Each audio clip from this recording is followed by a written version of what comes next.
Mi nombre es Samuel Zapata. Muy buenos días, mi nombre es Manuel José Vallejo.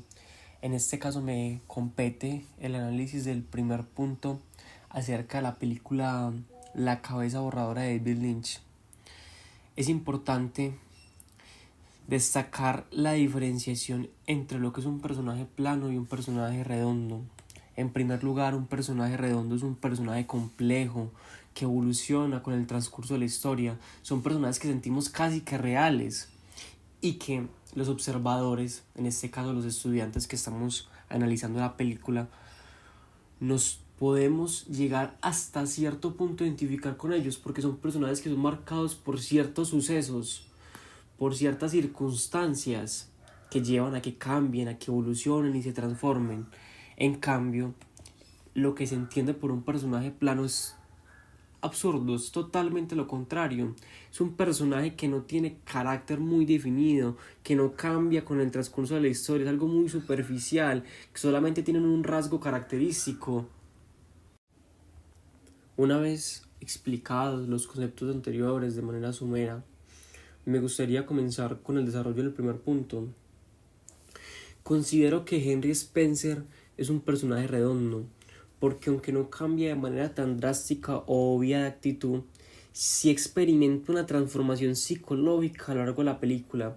Al principio se ve como un tipo callado, tímido, hasta pasivo, se podría decir, atrapado en una vida que no entiende ni controla, pero con el tiempo la ansiedad y la desesperación van creciendo en él, hasta tal punto que toma una decisión extrema.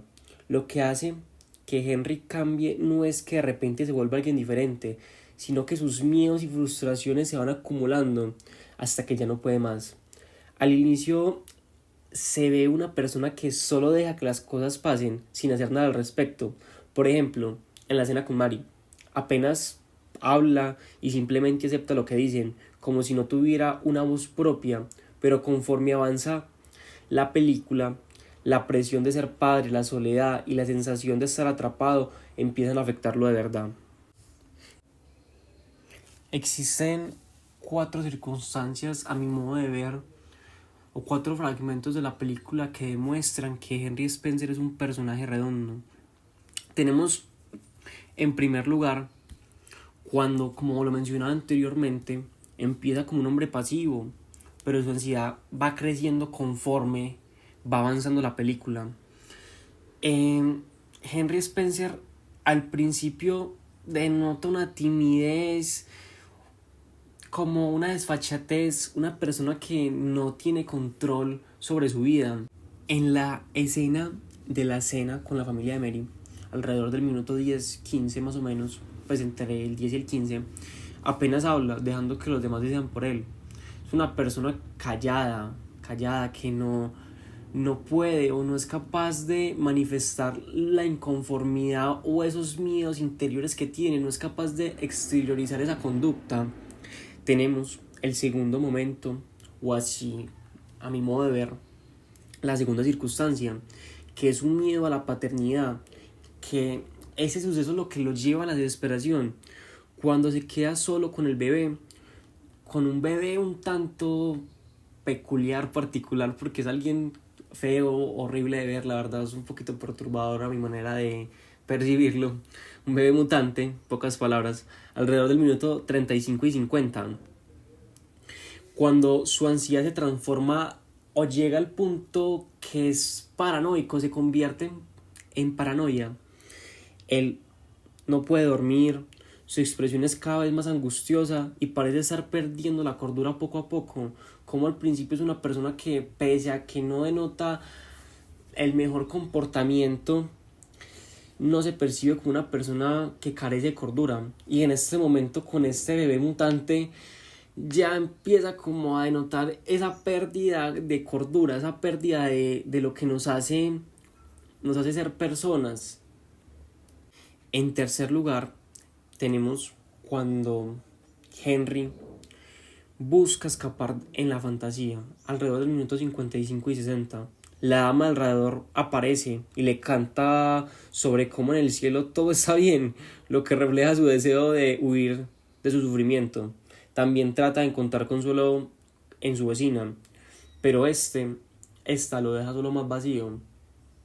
Y por último y en cuarto lugar, tenemos cuando termina tomando esa decisión drástica, ya al final de concluir la película, entre el 70 y el 80, cuando mata al bebé en un acto de total locura, en un acto extremo.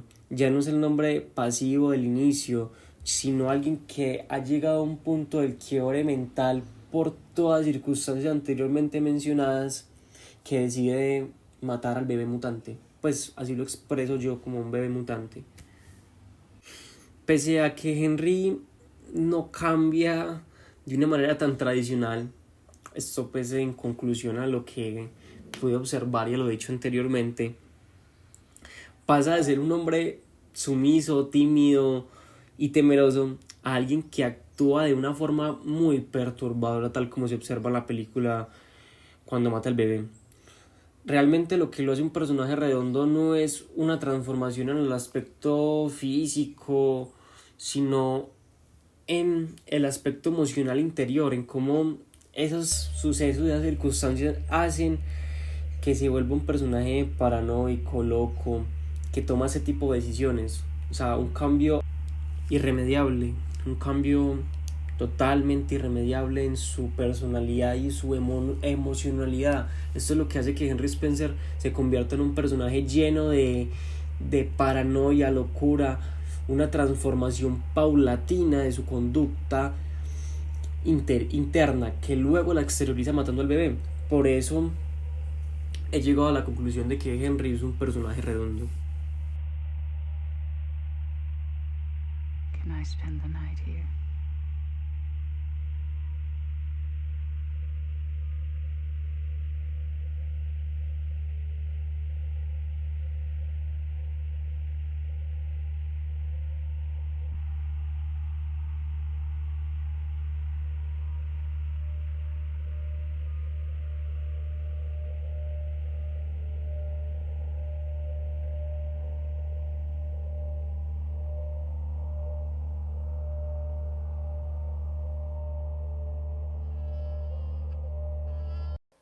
El bebé es una figura enigmática que genera reacciones intensas en cada uno de los personajes que vemos a través del filme.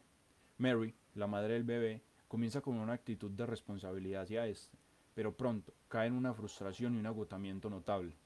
Hay una escena clave en la que se tapa los oídos para no escucharlo llorar y finalmente abandona a Henry con la criatura, incapaz de soportar la carga emocional que éste le genera. Well, you'll come back tomorrow? All I need is a decent night's sleep.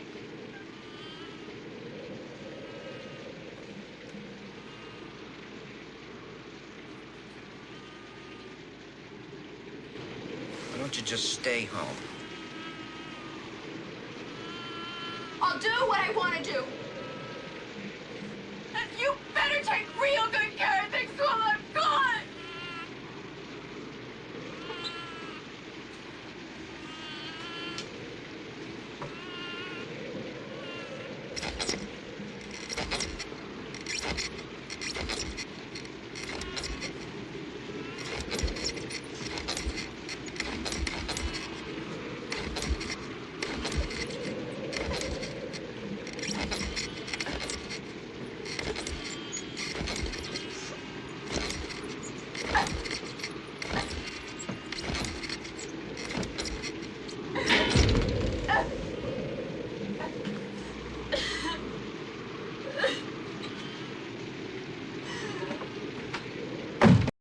Henry, por su parte, pasa por distintas etapas, de la incertidumbre y el intento de ser un buen padre al rechazo absoluto hacia el bebé.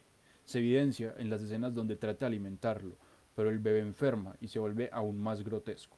La expresión de Henry refleja el repulso y la desesperación, lo que desemboca en su acto final.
Otro de los personajes que también reacciona al bebé de formas muy peculiares es la suegra de Henry, la madre de Mary.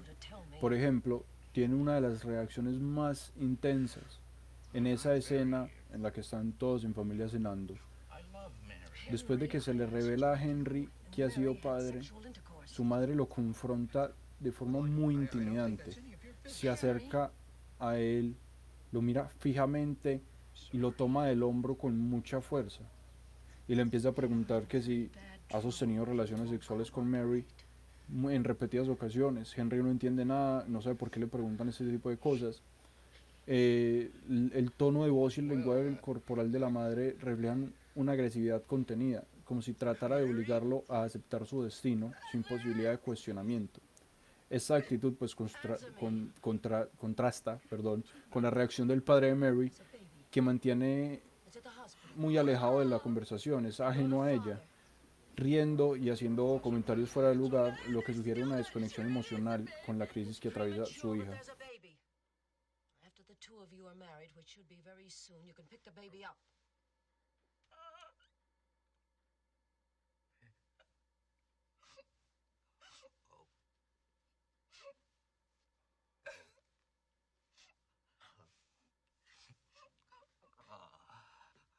Mommy's got a nosebleed. Y el tercer y último punto es el papel que juega la electricidad dentro de la película. La electricidad no está ahí solamente porque sí, tiene un papel fundamental y característico en la película, tanto para hacernos sentir incómodos como para representar la ansiedad y el caos de la vida de Henry. Con sus zumbidos y parpadeos, la electricidad crea como una sensación de tensión constante, como si algo malo estuviera o fuese a ocurrir. Realicé una pequeña división que es como dos aspectos fundamentales o característicos que cumple la electricidad en la película. En el primer caso es que nos genera como una sensación de inquietud. Desde el inicio los sonidos eléctricos que nos meten nos generan como un ambiente súper raro, incómodo. Es como un ruido de fondo que nunca desaparece y que hace que todo se sienta como más extraño. Por ejemplo, al principio de la película, entre el minuto 1 y el 5, ya cuando pongamos los cortometrajes va a ser mucho más preciso a lo que estoy haciendo referencia. Cuando vemos la cabeza flotando de Henry con un montón de ruidos eléctricos raros, esto ya nos deja claro como lo perturbador que va a ser la película. También tenemos como, en segundo caso, cuando Henry se queda solo con el bebé, alrededor del minuto 50 y el 55. Esos zumbidos eléctricos que se hacen cada vez más fuertes, como si reflejaran la ansiedad, no solo manifiesta que Henry está agotado y confundido, sino que el sonido hace que todo se sienta aún más tenso, un ambiente muchísimo más de presión. Y en segundo lugar, tenemos la representación del caos y el miedo a lo desconocido. Más allá de solo ser un efecto sonoro, la electricidad puede simbolizar cosas que están fuera del control de Henry, su miedo, su confusión y la sensación de que algo terrible va a suceder. Como por ejemplo, cuando mira al radiador, en el minuto 20 al 25, Henry escucha un ruido eléctrico antes de que aparezca la dama del radiador, como si la electricidad estuviera conectada con su fantasía y su deseo de escapar de la realidad. Y como segundo ejemplo, tenemos el final de la película, cuando Henry mata al bebé mutante. Las luces empiezan a parpadear y la electricidad se descontrola. Es como si la película nos dijera que Henry ha cruzado ya ese límite y que su mente ya no puede más. Es el clímax de la película, ya estalló. Y pues en conclusión, me parece que la electricidad no solo está de decoración, está ahí para hacernos sentir la misma ansiedad y angustia que sintió Henry. Nos muestra su miedo, su locura y el caos en el que está atrapado. Es un detalle que hace sentir como la película aún más inquietante y surrealista de lo que ya es y lo perturbadora que también puede llegar a ser.